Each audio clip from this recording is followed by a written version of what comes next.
Hi കൂട്ടുകാരെ, എല്ലാവർക്കും ഷീൻസ് crazy ക്രേവിങ്സിലേക്ക് സ്വാഗതം. Welcome to my YouTube channel. അപ്പോൾ ഇന്ന് ഞാനിവിടെ തയ്യാറാക്കിയിരിക്കുന്നത് നല്ല ഡ്രൈ ആയിട്ട് നമുക്കൊരു കോവയ്ക്ക മെഴുക്കുരട്ടി എങ്ങനെ ഉണ്ടാക്കിയെടുക്കാം എന്നുള്ളതാണ്. ഞാനിവിടെ 1/2 കിലോ കോവയ്ക്ക ഇതുപോലെ വട്ടത്തിലരിഞ്ഞ് വെച്ചിട്ടുണ്ട്. അപ്പം അത് നീളത്തിലാണെങ്കിലും നമുക്ക് അരിഞ്ഞെടുക്കാം. അപ്പോൾ അതിന് വേണ്ടത് ഒരു വലിയ സവാള, അതുപോലെ ഒരു 4-5 പച്ചമുളകും കൂടെ കീറി വെച്ചിട്ടുണ്ട്.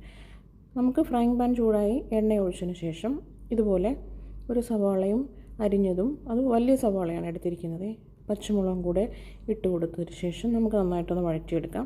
ഇനി ഇതിലേക്കൊരു 1/2 ടീസ്പൂൺ മഞ്ഞൾപ്പൊടി, പിന്നെ ഞാൻ 1 ടീസ്പൂൺ മുളക് പൊടി, കാശ്മീരി മുളക് പൊടിയാണ് ചേർക്കുന്നത്, അതും കൂടെ ഇട്ട് കൊടുക്കുക. നന്നായിട്ടൊന്ന് വഴറ്റിയെടുത്തതിന് ശേഷം ആവശ്യത്തിനുള്ള ഉപ്പും നമ്മൾ ഇട്ട് കൊടുക്കുക. ഒരു 1/4 ടീസ്പൂൺ ഉപ്പ് അല്ലെങ്കിൽ 1.5 ടീസ്പൂൺ ഉപ്പ് മതിയാവും. ഇത്രയും നമ്മൾ ഉണ്ടാക്കിയെടുക്കുന്നതിന് നമുക്ക് വേറെ ഒന്നും കൂടുതൽ ചേർക്കേണ്ടി വരത്തില്ല. ഉപ്പ് ഞാനിത് വേറെ ചേർത്തിട്ടുമില്ല, ഇത്രയും മാത്രം മതിയാവും. അപ്പോൾ ഇങ്ങനെ നമ്മൾ ആദ്യം ഒന്ന് വഴറ്റിയതിന് ശേഷം ഇതിലേക്ക് അരിഞ്ഞ് വെച്ചിരിക്കുന്ന കോവയ്ക്കയും കൂടെ ഇട്ട് കൊടുത്തിട്ട് നന്നായിട്ടൊന്ന് എല്ലായിടത്തും ഒന്ന് ആവുന്ന പോലെ ഒന്ന് മിക്സ് ചെയ്തെടുക്കുക. അപ്പോൾ നന്നായിട്ടൊന്ന് ഇളക്കി കൊടുക്കണം. ആ ഉപ്പും സവാളയും അതുപോലെ അതിൻ്റെ എണ്ണയും എല്ലായിടത്തും ഒന്ന് പിടിക്കണം. മുളക് പൊടിയും മഞ്ഞൾപ്പൊടിയും എല്ലായിടത്തും ഒന്ന് പിടിക്കണം. അപ്പോൾ ഇതുപോലെ നന്നായിട്ടൊന്ന് നമുക്കൊന്ന് വഴറ്റി കൊടുക്കാം. വഴറ്റി കൊടുത്തതിന് ശേഷം 1 ടേബിൾ സ്പൂൺ വെള്ളമേ ഞാൻ എടുത്തിട്ടുള്ളൂ. ഇത്രയും വെള്ളം ചേർത്തിട്ട് ഒരു തുള്ളി എടുത്തിട്ടുള്ളൂ. ഇത്രയും വെള്ളം മാത്രം മതിയാവും. നമ്മളിത് എല്ലായിടത്തും ഒന്ന് ചേർത്ത് ഇളക്കി വെച്ചിട്ടൊന്ന് ഒരു 5 മിനിറ്റ് ഒന്ന് അടച്ചു വയ്ക്കുക.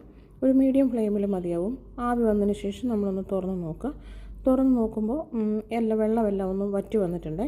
അപ്പം കോവയ്ക്ക കുറച്ചും കൂടെ ഒന്ന് വേവാണ്ട്, ഒരുപാട് കോവയ്ക്ക വെന്തും പോകരുതേ, കുഴയാതെ നമുക്ക് എങ്ങനെ നമ്മൾ ഡ്രൈ ആക്കി മെഴുക്ക് പുരട്ടി എടുക്കണമെന്നാണ് കാണിക്കുന്നത്.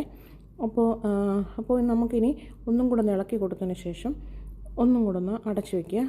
അതുപോലെ തന്നെ തീ കുറച്ചുകൂടെ കുറച്ചതിന് ശേഷം ഇതുപോലെ ഒന്ന് അടച്ചു വയ്ക്കുക. ഇപ്പോൾ മീഡിയം ഫ്ലെയിമിൽ നിന്ന് കുറച്ചുകൂടെ ഒന്ന് കുറച്ച് വയ്ക്കണേ. ഇതുപോലെ അടച്ചു വെച്ചിട്ട് ഒരു 5 മിനിറ്റ് കഴിയുമ്പോൾ ഒന്ന് തുറന്ന് നോക്കുക. അപ്പോൾ കോവയ്ക്കെല്ലാം ഒന്ന് വാടി വന്നിട്ടുണ്ട്, ഒന്ന് നന്നായിട്ടൊന്ന് വാടിയിട്ടുണ്ട്, വെന്തുടഞ്ഞും പോയിട്ടില്ല. ഇനി നമ്മൾ ഇത് അടച്ചു വയ്ക്കേണ്ട ആവശ്യമില്ല. അപ്പോൾ നമുക്കിനി ഇത് ഇങ്ങനെ തന്നെ ഒരു 5-10 മിനിറ്റ് ഫ്രൈങ് പാനിലിട്ടൊന്ന് ഫ്രൈ ചെയ്തെടുത്താൽ മതിയാവും.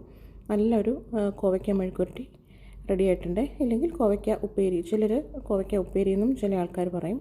അപ്പോൾ എല്ലാം റെഡി ആയിട്ടുണ്ട്. ഇതുപോലെ ഡ്രൈ ആയിട്ട് നമുക്ക് വളരെ പെട്ടെന്ന് ഉണ്ടാക്കാൻ പറ്റുമെന്നുള്ളതാണ് കാണിച്ചിരിക്കുന്നത്. അപ്പോൾ എല്ലാവർക്കും അടുത്ത വീഡിയോയിൽ കാണുന്നവരേക്കും ബൈ.